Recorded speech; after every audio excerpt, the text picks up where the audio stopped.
Hi hello friends, ಎಲ್ರಿಗೂ ನಮಸ್ಕಾರ. Sumitra Gowda YouTube ಚಾನಲ್ಗೆ ನಿಮ್ಮೆಲ್ರಿಗೂ ಪ್ರೀತಿಯ ಸ್ವಾಗತ. ನನ್ನ ಚಾನಲ್ನ ಇನ್ನೂ ಯಾರೆಲ್ಲ ಸಬ್ಸ್ಕ್ರೈಬ್ ಮಾಡ್ಕೊಂಡಿಲ್ಲ, ದಯವಿಟ್ಟು ಚಾನಲ್ನ ಸಬ್ಸ್ಕ್ರೈಬ್ ಮಾಡಿಕೊಂಡು ವೀಡಿಯೋಸ್ನ ನೋಡಿ ಅಂತ ಕೇಳ್ಕೊತಿದ್ದೀನಿ. ಹಾಗೆ ನಾನು ಲಾಸ್ಟ್ ವೀಡಿಯೋದಲ್ಲಿ ಜಿಯೋ ವರ್ಕ್ ಫ್ರಮ್ ಹೋಮ್ ಬಗ್ಗೆ ವಿಡಿಯೋನ ಮಾಡಿ ಹಾಕಿದ್ದೆ. ತುಂಬ ಜನ ಮೆಸೇಜ್ ಮಾಡ್ತಾಯಿದ್ರು, ಲಿಂಕ್ ಶೇರ್ ಮಾಡಿ, ಅದ್ರ ಬಗ್ಗೆ ವಿಡಿಯೋ ಮಾಡಿ ಅಂತೇಳಿ. ಖಂಡಿತ ಅದ್ರ ಬಗ್ಗೆ ವಿಡಿಯೋ ಮಾಡೋದಂತೇಳಿ ಇವತ್ತು ಫ್ರೀ ಮಾಡಿಕೊಂಡು ವಿಡಿಯೋನ ಸ್ಟಾರ್ಟ್ ಮಾಡ್ತಾಯಿದ್ದೀನಿ. ಮೊದಲನೇದಾಗಿ ಹೇಳಬೇಕಂತಂದರೆ, ನಾನು ಇದನ್ನು ಯಾವುದೇ ರೀತಿ ಗೂಗಲ್ಲು ಕ್ರೋಮೋದಲ್ಲಿ ವೆಬ್ಸೈಟಲ್ಲಿ ಅಥವಾ ಯಾವುದೇ ರೀತಿ ಲಿಂಕನ್ನು ಶೇರ್ ಮಾಡಿಕೊಂಡು ವರ್ಕ್ನ ಮಾಡ್ತಾಯಿಲ್ಲ. ಜಿಯೋ ವರ್ಕ್ ಫ್ರಮ್ ಹೋಮಲ್ಲಿ ಮ್ಯಾನೇಜರ್ ಅಂತ ಇರ್ತಾರಲ್ಲ, ಅವ್ರ ಮುಖಾಂತರ ನಾನು ಜಾಯಿನ್ ಆಗಿ ವರ್ಕ್ನ ಮಾಡ್ತಾಯಿರೋದು. ಜಿಯೋ ನಂಬರು ಒಂದು ಜಿಯೋ ಸಿಮ್ಮು ನಮ್ಮ ಹೆಸರಲ್ಲಿರಬೇಕು, ಅದು ಜಿಯೋನೇ ಆಗಿರಬೇಕು. ಚೆನ್ನಾಗಿ ನೆಟ್ವರ್ಕ್ ಚೆನ್ನಾಗಿರಬೇಕು. ಮೈನ್ ನೆಟ್ವರ್ಕ್ ಚೆನ್ನಾಗಿದೆ, ನಾವು ಕಸ್ಟಮರ್ ಜೊತೆ ಮಾತಾಡಲಿಕ್ಕೆ ಸುಲಭ ಆಗುತ್ತೆ.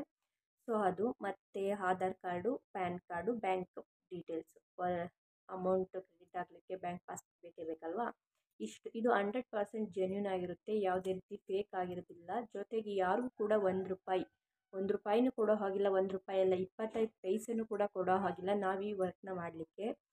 ಫಸ್ಟ್ ಮಂತ್ ಏನು ಮಾಡಬೇಕು, ನಾವು ಸ್ಟಾರ್ಟಿಂಗ್ ಫಸ್ಟ್ ಮಂತ್ ಜಾಯ್ನ್ ಆದಾಗ ನಮ್ಮದೇ ನೆಟ್ವರ್ಕಲ್ಲಿ ನಮ್ಮದೇ ನೆಟ್ ಏನಿರುತ್ತಲ್ಲ ಅದನ್ನು ಯೂಸ್ ಮಾಡಿಕೊಂಡು ನಾವು ವರ್ಕ್ನ ಮಾಡಬೇಕು 1 ತಿಂಗಳು. ನೆಕ್ಸ್ಟ್ ಅವ್ರು ಏನು ಮಾಡ್ತಾರೆ, ಮಂತ್ಲಿ ನಮಗೆ ರೀಚಾರ್ಜ್ನ ಮಾಡ್ತಾರೆ. ನಾವು ಕಸ್ಟಮರ್ ಜೊತೆ ಮಾತಾಡ್ಲಿಕ್ಕೆ ಬೇಕಲ್ವಾ ಅಂತೇಳಿ ಫಸ್ಟ್ ಮಂತ್ ನಾವು ಅಷ್ಟೇ ರೀಚಾರ್ಜ್ ಮಾಡಿಸ್ಕೊಂಡು ಮಾತಾಡಬೇಕು. ಹೇಗೂ ನಮ್ಮ ಹತ್ರ ಜಿಯೋ ಸಿಮ್ ಇದ್ದೇ ಇರುತ್ತೆ, ಸೊ ಯಾಕೋ ರೀಚಾರ್ಜ್ ಮಾಡಿಸ್ಕೊಳ್ತೀವಿ, ಡಾಟಾ ಇದ್ದೇ ಇರುತ್ತೆ, ಅದರಲ್ಲೇ ರನ್ ಮಾಡ್ಕೋಬೋದು. ಮತ್ತು ನೆಕ್ಸ್ಟ್ ಮಂತು ಪ್ರತಿ ತಿಂಗಳು ನಾವು ಯಾವಾಗ ವರ್ಕ್ ಎಲ್ಲ ಮಾಡ್ತೀವಿ ಅದೇ ಪ್ರತಿ ತಿಂಗಳು ಅವರು ನಮ್ಮ ಸಿಮ್ಮಿಗೆ ರೀಚಾರ್ಜ್ನ ಅವರೇ ಮಾಡಿಕೊಡ್ತಾರೆ, ನಾವು ಮಾಡಿಸೋ ಅವಶ್ಯಕತೆ ಇರಲ್ಲ. ಇದ್ರಲ್ಲಿ ನಮಗೆ ಬೆನಿಫಿಟ್ ಇದೆ, ನಾವು ನಮ್ಮ ಸಿಮ್ಗೆ ರೀಚಾರ್ಜ್ ಮಾಡಿಸೋದು ತಪ್ಪದೆ ಅದನ್ನೇ ಕೂಡ ನಾವು ಯೂಸ್ ಮಾಡ್ಕೊಬೋದು, ವರ್ಕ್ಗೂ ಯೂಸ್ ಮಾಡ್ಕೋಬೋದು. ಅವರೇ ರೀಚಾರ್ಜ್ನ ಮಾಡಿಸ್ಕೊಡ್ತಾರೆ, ಪರ್ಸ್ನಲ್ಗೂ ಯೂಸ್ ಮಾಡ್ಕೋಬೋದು, ವರ್ಕ್ಗೂ ಯೂಸ್ ಮಾಡ್ಕೋಬೋದು. ಅದೊಂದು ಬೆನಿಫಿಟ್ ಇದೆ ನಮಗೆ. ಈ ಜಿಯೋ ವರ್ಕ್ ಫ್ರಮ್ ಹೋಮಿಗೆ ನಾನು ಯಾವ ರೀತಿ ಜಾಯ್ನ್ ಆಗಿದ್ದು ಅಂತಂದರೆ, ನನ್ನ ಅಕ್ಕನ ಫ್ರೆಂಡ್ ಒಬ್ಬರು ಈ ವರ್ಕ್ನ ಮಾಡ್ತಾಯಿದ್ರು. ಅವ್ರ ಕಡೆಯಿಂದ ನನ್ನ ಅಕ್ಕ ಸೇರಿಕೊಂಡ್ರು, ಅವರು ಜಾಯ್ನ್ ಆಗಿ ಅರ್ನಿಂಗ್ಸ್ ಮಾಡಿದ್ಮೇಲೆ ನಾನು ಕೂಡ ಜಾಯ್ನ್ ಆಗಿ ಅರ್ನಿಂಗ್ಸ್ ಮಾಡ್ತಾಯಿದ್ದೀನಿ.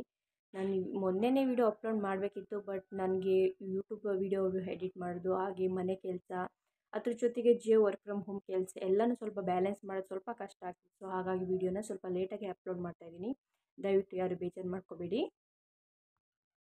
ಇದರಲ್ಲಿ ನಾವು ಸ್ಯಾಲ್ರಿ ಯಾವ ರೀತಿ ಅರ್ನ್ ಮಾಡ್ಬೋದಪ್ಪ ಅಂತನ್ನೋದಾದರೆ, ನಾವು 2,000ದಿಂದ ಹಿಡಿದು 22,000ವರೆಗೂ ಅರ್ನ್ ಮಾಡ್ಬೋದು. ನಾವು ಯಾವ ರೀತಿಯಾಗಿ ಕಸ್ಟಮರ್ ಜೊತೆ ಮಾತಾಡ್ತೀವಿ ಅನ್ನೋದು ಮೇನ್ ಇಂಪಾರ್ಟೆಂಟ್ ಆಗುತ್ತೆ, ಆಯಿತಾ. ಕಸ್ಟಮರ್ ಅಟ್ರಾಕ್ಟ್ ಆಗೋ ರೀತಿಯಲ್ಲಿ ನಾವು ಮಾತಾಡಬೇಕು. ನಾವು ಏನು ಎಲ್ಲ ಡೀಟೇಲ್ಸ್ನ ಕೊಟ್ಟಿರ್ತೀವಲ್ವ, ಅವ್ರಿಗೆ ನಮ್ಮ ಮ್ಯಾನೇಜರ್ ಏನಿರ್ತಾರೆ ಅವ್ರಿಗೆ ನಾವೆಲ್ಲ ಡೀಟೇಲ್ಸ್ನ ಕೊಟ್ಟ ಮೇಲೆ ವೇಕೆನ್ಸಿ ಇದ್ದಾಗ ಅವರು ನಮಗೆ ಹೇಳ್ತಾರೆ, ನಾವು ಅಷ್ಟೇ ಹೇಳಿರಬೇಕು ನಾವು ಜಾಯ್ನ್ ಆಗ್ತೀವಿ.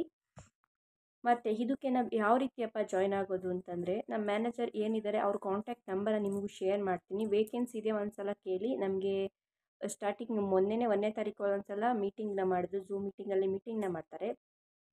ಪ್ರತಿ ಸಲ 15 ಡೇಸ್ ಒಂದ್ಸಲ ಅವ್ರಿಗೆ ಝೂಮ್ ಮೀಟಿಂಗ ಮಾಡ್ತಾರೆ. ಆ ಮೀಟಿಂಗಲ್ಲಿ ನಾವು ಯಾವ ರೀತಿ ಕೆಲಸ ಮಾಡಬೇಕು ಅಂತಂದರೆ ಎಕ್ಸ್ಪ್ಲೈನ್ ಮಾಡ್ತಾರೆ. ಮತ್ತು ಯಾರು ಸ್ಲೋ ಇದ್ದಾರೆ, ಯಾರು ಫಾಸ್ಟ್ ಇದ್ದಾರೆ, ಯಾವ ರೀತಿ ವರ್ಕ್ನ ಮಾಡಬೇಕು ಅನ್ನೋದು ಪ್ರತಿ 15 ಡೇಸ್ಗೊಂದ್ಸಲ ಇನ್ಫಾರ್ಮ್ ಕೊಡ್ತಾರೆ. ಆವಾಗ ಅಂಥ ಸಮಯದಲ್ಲಿ ನಾನು ಅವ್ರನ್ನ ಈ ವೇಕೆನ್ಸಿ ಇದೆಯಾ ಇಲ್ವಾ ಅಂತ ಕೇಳಿ ನಿಮಗೆ ಇನ್ಫಾರ್ಮ್ ಮಾಡ್ತೀನಿ. ಖಂಡಿತವಾಗ್ಲೂ ವೇಕೆನ್ಸಿ ಇರುತ್ತೆ.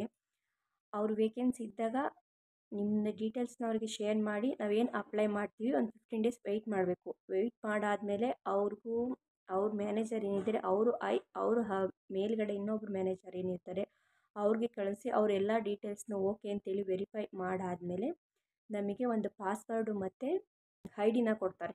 ನಾವು ಒಂದು ಆ್ಯಪ್ ಕೊಡ್ತಾರೆ ಅವರು, ಮೇಯ್ನು ಜಿಯೋ FSM ಅಂತ. ಆ ಆ್ಯಪ್ನ ಓಪನ್ ಮಾಡಬೇಕು ಅಂತಂದರೆ ಅವ್ರು ಕೊಡೋ ಯೂಸರ್ ID ಪಾಸ್ವರ್ಡ್ 2 ಇರಲೇಬೇಕು. ಅದಿಲ್ಲ ಅಂತಂದರೆ ಯಾವುದೇ ರೀತಿಯಾಗಿ ವರ್ಕ್ನ ಮಾಡಲಿಕ್ಕಾಗಲ್ಲ, ಮತ್ತು ಆ್ಯಪು ಕೂಡ ಓಪನ್ ಆಗೋಲ್ಲ. ನಾವು ಯೂಸರ್ ID ಪಾಸ್ವರ್ಡ್ ಹಾಕಿದ್ರಷ್ಟೇ ಆ್ಯಪ್ ಓಪನ್ ಆಗೋದು. ನಮ್ಮ ಇಷ್ಟ ಬಂದದ್ದು ನಾವು ಹಾಕಿ ಜಾಯ್ನ್ ಆಗ್ಬೋದು ಅಂತಂದ್ರೆ ಮಾಡಲಿಕ್ಕಾಗಲ್ಲ. ಅವರು ಕೊಟ್ಟಿದ್ದನ್ನೇ ನಾವು ಹಾಕಿ ಮಾಡಬೇಕು. ಕೆಲವೊಂದು ಸಲ ಏನಾಗುತ್ತೆ, ಪಾಸ್ವರ್ಡ್ ರಾಂಗ್ ಅಂತ ಬರುತ್ತೆ. ಅಂಥ ಸಂದರ್ಭದಲ್ಲಿ ಕೂಡ ನಮ್ಮ ಮ್ಯಾನೇಜರ್ ಏನಿರ್ತಾರೆ ಅವರಿಗೆ ಇನ್ಫಾರ್ಮ್ ಮಾಡಿ ನಾವು ಹೊಸದಾಗಿ ಪಾಸ್ವರ್ಡ್ನ ಕ್ರಿಯೇಟ್ ಮಾಡಿಸ್ಕೋಬೇಕಾಗುತ್ತೆ. ಮತ್ತು ಈ ವರ್ಕ್ನ ಮಾಡಲಿಕ್ಕೆ ಯಾರ್ಯಾರಿಗೆ ಇಷ್ಟ ಇದೆ, ಇಂಟ್ರೆಸ್ಟ್ ಇದೆ ಅಂತನ್ನೋರು ನನ್ನ ಚಾನಲ ಸಬ್ಸ್ಕ್ರೈಬ್ ಮಾಡ್ಕೊಂಡಿರಿ. ಹಾಗೆ ಪಕ್ಕದಲ್ಲಿರೋ ಬೆಲ್ ಐಕನ್ನು ಕೂಡ ಪ್ರೆಸ್ ಮಾಡಿ. ನಾನು ನಮ್ಮ ಸರ್ನ ಕೇಳಿ ವೇಕೆನ್ಸಿ ಇದೆ ಇಲ್ಲ ಅಂತಂದಾಗ ನೆಕ್ಸ್ಟ್ ವೀಡಿಯೋದಲ್ಲಿ ಯಾವ ರೀತಿ ವರ್ಕ್ನ ಮಾಡೋದು, ಕಸ್ಟಮರ್ ಜೊತೆ ಯಾವ ರೀತಿ ಮಾತಾಡೋದು, ಮತ್ತು ಯಾವ್ಯಾವ ರೀತಿಯಾಗಿ ಬರ್ತವೆ, ನಾವು ಯಾವ್ಯಾವ ರೀತಿ ಮಾಡಿದ್ರೆ ಅರ್ನಿಂಗ್ಸ್ ಆಗುತ್ತೆ, ಮತ್ತು ರೀಚಾರ್ಜ್ ಮಾಡ್ಕೊತಾರೆ ಅಂತೆಲ್ಲ ವೀಡಿಯೋನ ನಿಮಗೆ ಮುಂದಿನ ವೀಡಿಯೋದಲ್ಲಿ ನೆಕ್ಸ್ಟ್ ಪಾರ್ಟ್ 2 ವಿಡಿಯೋದಲ್ಲಿ ನಿಮಗೆ ತೋರಿಸ್ಕೊಡ್ತೀನಿ. ಹಾಗೆ ಯಾರಿಗೆಲ್ಲ ಅವಶ್ಯಕತೆ ಇದೆ ಯಾರಿಗೆಲ್ಲ ವರ್ಕ್ ಅವಶ್ಯಕತೆ ಇದೆ, ವರ್ಕ್ ಫ್ರಮ್ ಹೋಮ್ ಅವಶ್ಯಕತೆ ಇದೆ, ದಯವಿಟ್ಟು ಈ ವಿಡಿಯೋನ ಮಿಸ್ ಮಾಡ್ಕೋಬೇಡಿ. ನೆಕ್ಸ್ಟ್ ವಿಡಿಯೋದಲ್ಲಿ ವೇಕೆನ್ಸಿ ಇದೆಯಾ ಇಲ್ವಾ ಅಂತ ಕೇಳಿ ನೆಕ್ಸ್ಟ್ ವಿಡಿಯೋದಲ್ಲಿ ನಿಮಗೆ ಶೇರ್ ಮಾಡ್ತೀನಿ. ಈ ವಿಡಿಯೋ ನಿಮ್ಗೆ ಏನಾದರೂ ಇಷ್ಟ ಆಗಿದರೆ ಪ್ಲೀಸ್ ಒಂದು ಲೈಕ್ ಮಾಡಿ, ಶೇರ್ ಮಾಡಿ, ಹಾಗೆ ಸಬ್ಸ್ಕ್ರೈಬ್ ಮಾಡ್ಕೊಳ್ಳಿ. ನಿಮ್ಮ ಫ್ರೆಂಡ್ಸ್ ಆ್ಯಂಡ್ ಫ್ಯಾಮಿಲಿ ಕೂಡ ಶೇರ್ ಮಾಡಿ. Thank you for watching.